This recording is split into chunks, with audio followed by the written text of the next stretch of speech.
What's going on, guys? It's ASAP Flash here, and I'm here to talk about Jigsaw or Saw movies in general. And the reason I feel like I need to bring this up or just feel like talking about it or whatever is because in the last video I had mentioned I compared Sigourney Weaver's character to Walter White and Jigsaw, and when I just said that, it kind of like sparked an idea as I was talking about the Defenders, just to talk about Jigsaw and the Saw movies in general. And in high school, I was incredibly obsessed with these movies, primarily because, it was character driven, but obviously back in the high school me was more interested in the traps and seeing people get killed in creative ways.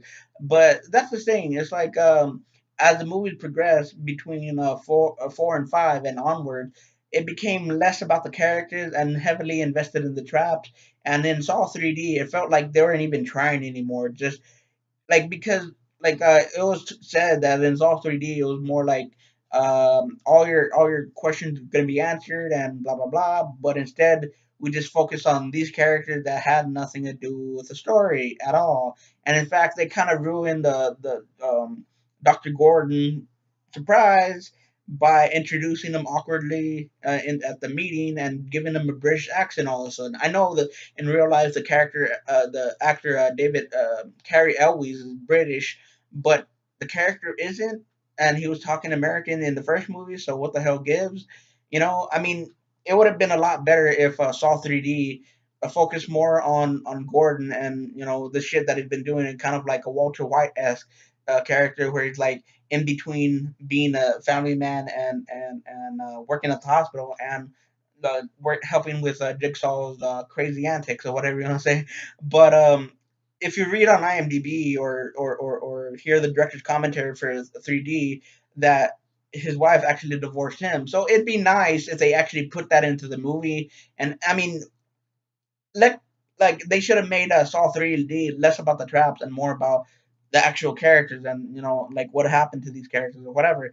And that's the thing. It's like that kind of like on the promotional run, it was just all about this shit. But whatever. Anyway, so I feel like Jigsaw movie is gonna be just a soft reboot, just using like Tobin Bell's character and everything else that you've known before is just refreshed or whatever. But here's where it gets kind of confusing. It's like in the trailer they actually reference him dying in Saw 4 or 3 or whatever. Because the how I see it is like Saw 3 and 4 exist happen at the same time, although there's some plot holes where that theory is just a theory because there's certain things in both movies. It's like if you point them out, there's not anyway.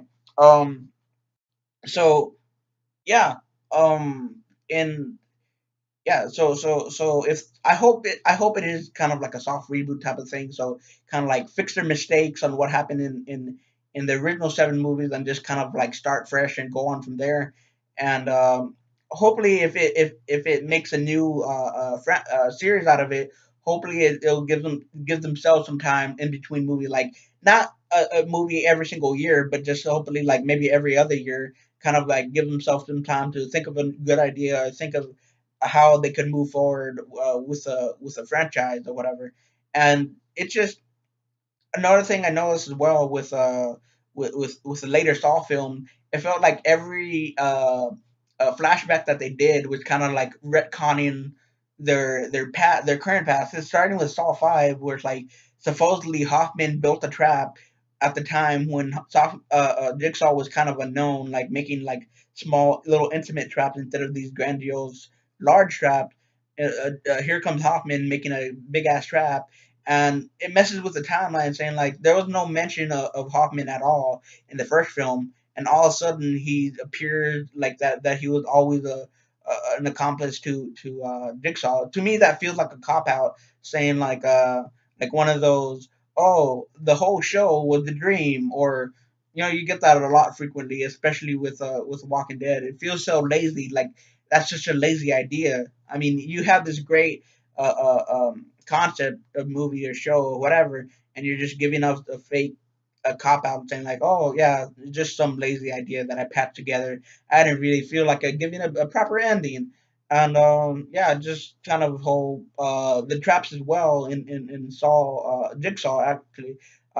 It's more creative and more like actually what I seen in the trailer. It looks promising, but that's the thing about trailers. They kind of selling you a product, and then it's up to for the audience to actually think critically and think if it might be a good product to see or whatever. I'm I'm like one of those people that just sees one trailer, and if the trailer looks good enough, then yeah, we'll see it. But if they give out more trailers, it's going to give out the rest of the movie. It's like, oh, why bother at that point? You're telling us everything. So, and I also liked how they did it as well on the trailer. They showed quick snippets of John Kramer, aka Jigsaw, but not enough to actually like you know make any difference. I mean, the quick references I'm referring to when a mysterious man places the reverse bear travel on the table, you could kind of maybe infer that it might be him based on what he's wearing. And there's another clip in the trailer where it's like an old man taking a picture. So who could that be? Who's old and in this movie series? Or I don't know, Jigsaw himself. So stuff like that, that kind of like a quick and blink and you miss it type of stuff. And it just certainly looks like the production in this movie. It looks definitely upgraded to where it looks modern. Everything about the movie looks modern. And I was thinking about it when I was watching the Saw marathon about a month ago. Like Saw 5 was released in '07. That was around the time when iPhone was starting to get like rise in prominence. So I'm just nitpicking here.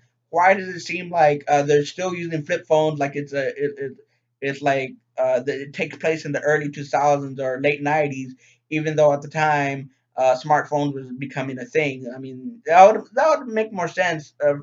Like if they were using better technology for the phone instead of like these crappy ass flip phones. Anyway, that's just me. That's just a weird nitpicking.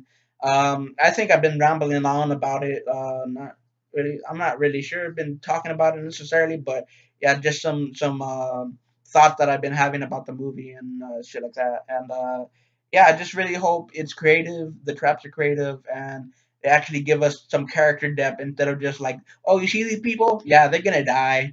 Like, like it'd be different. Like on the walk, like stuff like The Walking Dead. It's like, oh, you see this new group of people? Yeah, they did. What kind of happened when they're like at Alexandria? But to be fair, there is so many people in that community. I mean, it makes sense to kill like a large portion of them, so it could feel like, oh, okay, I'm back to where we are. Just kind of like a few people who are actually like in the upcoming season. It looks like it's gonna be like a big ass world, which is really looks exciting. Can't wait for that shit. Anyway, so I've been talking long about it. Comment down below on what your favorite Saw movie is, or if you don't like Saw, what is your favorite horror movie or horror series. Let me know. Let me know. Let me know in the comment down below, and don't forget to like, share, subscribe, and click the notification bell to be notified for future videos. I'm out like the Flash. I'll see you with another video.